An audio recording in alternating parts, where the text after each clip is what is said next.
Good morning everyone. A blessed Sunday po sa ating lahat. Napagpala po ng panibagong biyaya na pinagkaloob ng Panginoon sa atin sa umagang ito. Sa aking mga ka-brothers and sisters, kamusta po kayo dyan? Ngayon na lang po niya ako nakapag-video. Gawa ng every December kami ay gumagawa ng magsasacrifice sa aming Panginoon. Ito ang tinatawag namin GOS, Joy of Sacrifice.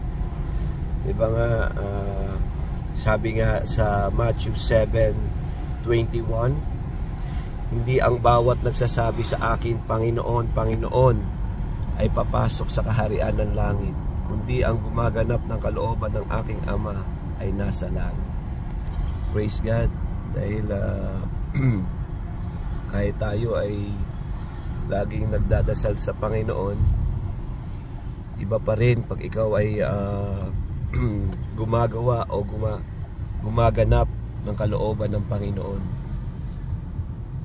At biyaya itong Sunday, every Sunday, kailangan din natin ay umatin sa ating gawain, sa ating lahat. Praise the Lord. Pagpalain po kayo ng may kapal. Bless kayo ng Panginoon, ang inyong pamilya, mga ka-brothers and sisters. Hanggang sa muli. God bless.